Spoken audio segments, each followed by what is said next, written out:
recognizing the chief guest, the former president of the Republic of Botswana, and my very good friend, Dr. Sereste Kamali Kam.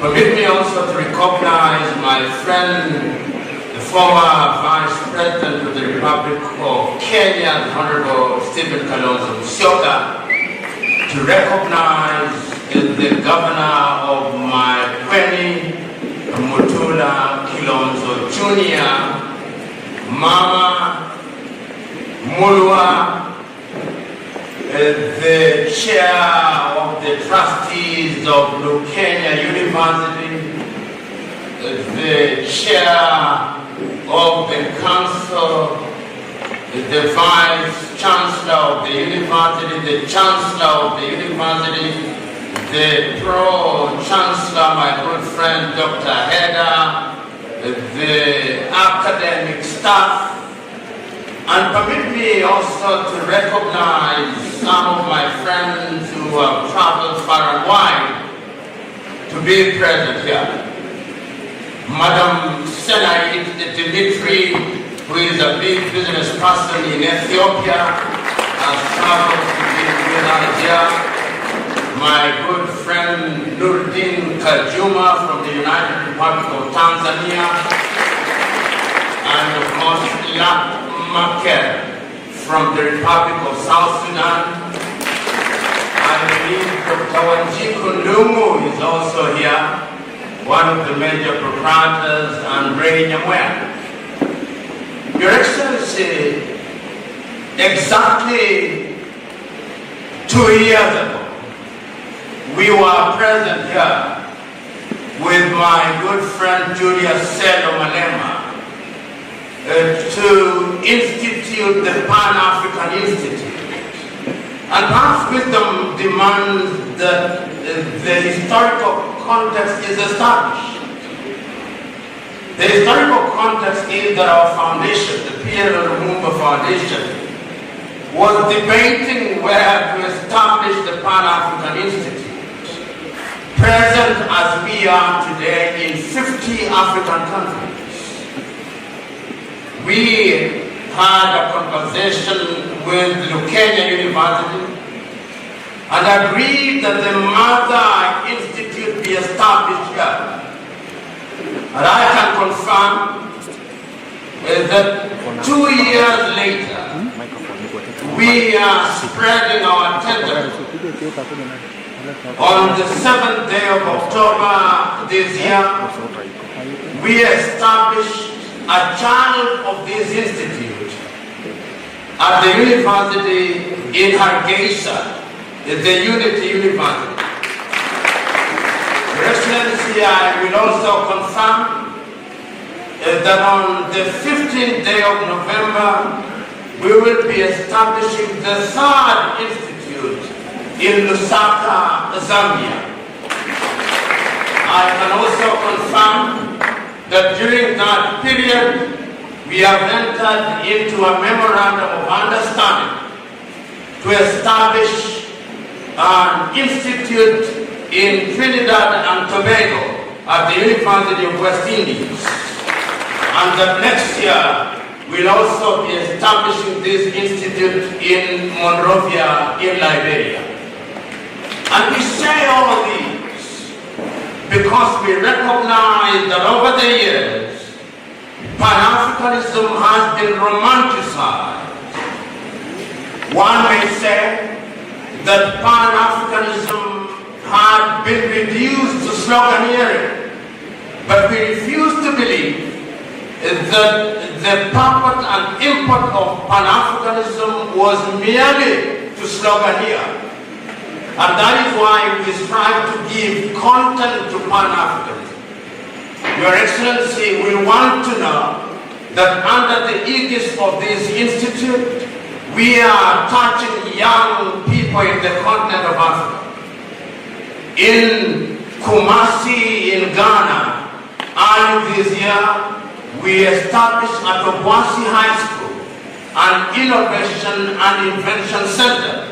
And next year, will be showcasing some of the things that young Africans are doing. This very same year, in Monrovia, we have established a Pan-African clothing line. And on Saturday, I will be in Lusaka, Zambia, to establish the Pan-African Media House at Indian University. I also want to make known that in the manner that my good friend Kipron of Gidon and Robert Yassinia said, we hold the view that Pan-Africanism must not be confined in the arena of politicking without more. We believe, as my good friend Selman Emma said, is that economic liberation is indeed the true liberation. And that is why, therefore, we are engaged specifically with the ladies and gentlemen that I've invited here. We will very shortly, in the first quarter of the year 2026, be establishing jointly with Nuruddin Kajuma a program for feeding Africa, and the tagline is, have you eaten today? We are giving meaning to agriculture in Africa, and we are honoring one of the greatest Pan-Africanist contemporary, Edwina Flatten Taylor, who died about 2 weeks ago, and already we are present in 6 African countries on the basis of organic farming. With my good friend Dimitri, who is a big business person in Addis Ababa, Ethiopia, we are going into the spaces of empowering young men and women. So we come here, Your Excellency, not only to commemorate and celebrate, but also to announce that we are giving meaning and content to what was said by the pioneers. Just this morning, as we were flying in here, I remember some of the most iconic speeches that were delivered in 1963 when the Organization of African Unity was founded. And I remember these words of Emperor Haile Selassie when he reminded his audience that Africa was not created later than other continents. He reminded his audience that Africa was created at the same time as other continents, but that we have been engaged in lamentation for too long, that we have handicapped ourselves for too long, and the time is now for us to begin to lift ourselves by our bootstraps. Your Excellency, we are here to do exactly that, and that is why it was not a difficult task to invite you, having had occasion to be with you in a number of Pan-African forums. It is also important to note that we had invited the former Vice President of Liberia, the Honorable Jewel Taylor, but she could not make it. She recorded our message, but technology has conspired against us, and therefore it will be communicated online. Your Excellency, on occasions such as these, wisdom not only requires but demands that we do not speak for too long. It requires that we only remind ourselves that we are on to a big thing. For the young people who are present here, it is your duty to carry this baton forward in the knowledge that throughout the ages, the continent of Africa has been undermined. In fact, if my camera does not let me down, the very place at which we are, Mtito Ande, means the forest of vultures.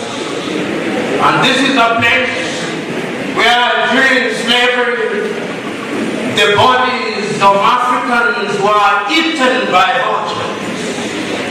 Hence the name. We can no longer afford that luxury. Our duty, therefore, you who I am, is to go down in history, because if you do not have a sense of history, you cannot have a sense of the future. If you look at the young men and women who are the purveyors of Pan-Africanism, they were young. Nkrumah was young. Lumumba was young. Mboya was young. Nyerere was young. Samora was young. Saserese Kama was young. Biko was young. Amilcar Cabral was young. Ahmed Ben Bella was young. Tiro Ngobote was young. Kaunda was young. It is in your youth that you must carry this baton in the knowledge that Africa can only be catapulted into the orbit of sustainable development if our young men and women are in the forefront. And I pray and hope that beyond today's celebration, marked with pomp and circumstance, you will, each one of you, do that which is good and right. Mwalimu Julius Kambarage Nyerere, addressing young people such as yourselves in 1967, said in Kiswahili, and permit me to quote, siri ya maendeleo ni vijana wenye malezi bora, siha njema na bongo kali. Nina hakika na siha njema, na malezi bora, na mna bongo kali. Ladies and gentlemen, I said wisdom requires only one thing, not to speak for too long. I now conclude my remarks, and in so doing invite my good friend Sylvia Kasamba Mulwa to lead us into the next segment of this event.